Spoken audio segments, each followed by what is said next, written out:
3D fashion लोगो बनाने के लिए सबसे पहले हम कैनवा ओपन कर लेंगे। अगर आपके पास कैनवा प्रो नहीं है तो फिक्र की कोई बात नहीं है, आप कैनवा प्रो 1 मंथ के लिए फ्री भी यूज कर सकते हैं। कैनवा में एक न्यू प्रोजेक्ट ओपन कर लेंगे। मैं यहाँ से YouTube थंबनेल सेलेक्ट कर रहा हूँ। अब हम लेफ्ट साइड से एलिमेंट्स पर क्लिक करके शेप्स पर क्लिक करेंगे और यहाँ बेसिक शेप से मैं एक सर्कल शेप अपने वर्कस्पेस में ऐड कर लूंगा। इसके साइज को मैं यहाँ तक इंक्रीज करके इसको यहाँ रख दूंगा और ऊपर से कलर पर क्लिक करके हम इसका कलर चेंज कर लेंगे और मैं इसको यहाँ से ब्लैक कलर दे दूंगा।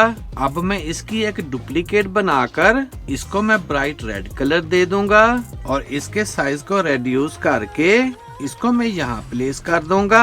अब मैं इस सर्कल की एक डुप्लीकेट बनाकर इसको यहाँ से ग्रे कलर दे दूंगा। इसके साइज को मैं थोड़ा सा रिड्यूस करके इसको मैं यहाँ सेट कर दूंगा। अब मैं लेफ्ट साइड से टेक्स्ट पर क्लिक करके यहाँ एक टेक्स्ट बॉक्स ऐड कर लूंगा और यहाँ मैं फैशन टाइप कर लूंगा। ऊपर से फॉन्ट पर क्लिक करके हम इसका फॉन्ट चेंज कर लेंगे। मैं इसको यहाँ से कोई नहीं फॉन्ट दे दूंगा और इस टेक्स्ट का कलर चेंज करके इसको मैं रेड कलर दे दूंगा और इसको मैं यहाँ सेट कर दूंगा। अब मैं इस टेक्स्ट की एक डुप्लीकेट बनाकर यहाँ मैं स्टूडियो टाइप कर लूंगा। इस टेक्स्ट का कलर चेंज करके इसको मैं टर्कोइज कलर दे दूंगा और इसके साइज को एडजस्ट करके इसको मैं यहाँ सेट कर दूंगा। अब मैं इन सब को सिलेक्ट करके इनके साइज को थोड़ा सा इंक्रीज कर लूंगा और इस ग्रे सर्कल का कलर मैं थोड़ा सा और डार्क कर लूंगा। अब हम ऊपर से शेयर पर क्लिक करेंगे। यहाँ से ट्रांसपेरेंट बैकग्राउंड को सिलेक्ट कर लेना है, फिर डाउनलोड पर क्लिक करके इसको हम डाउनलोड कर लेंगे। जब ये फाइल डाउनलोड हो जाए तो अब मैं यहाँ पर एक न्यू पेज ऐड कर लूंगा।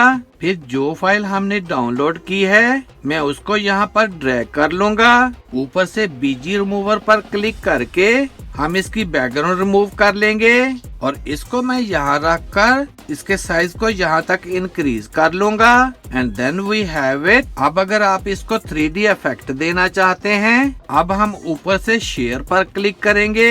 यहाँ से पेज 2 को सिलेक्ट कर लेंगे और डाउनलोड पर क्लिक करके इसको हम डाउनलोड कर लेंगे। जब ये फाइल डाउनलोड हो जाए अपने ब्राउजर से गूगल को ओपन करके फोटो पी लिख कर सर्च करेंगे। इस ऐप को ओपन कर लेना है। अब यहाँ से टेम्पलेट्स पर क्लिक करेंगे। यहाँ से मैं ऑफिस लोगो टेम्पलेट सिलेक्ट कर रहा हूँ। अब यहाँ फर्स्ट लेयर पर डबल क्लिक करेंगे और यहाँ से इस एग्जाम्पल को हाइड कर लेना है। अब जो फाइल हमने डाउनलोड की है मैं उसको यहाँ ड्रैग कर लूंगा। फिर ऊपर से फाइल पर क्लिक करके सेव स्मार्ट ऑब्जेक्ट पर क्लिक कर देंगे and here is the final result. अब इसको सेव करने के लिए दोबारा फिर फाइल पर क्लिक करके एक्सपोर्ट एज PNG पर क्लिक कर देंगे और फिर सेव पर क्लिक कर देंगे। वीडियो अच्छी लगे तो सब्सक्राइब करें मेरे इस चैनल को और वीडियो को ज्यादा से ज्यादा शेयर कर दें। See you in the next video. Good bye.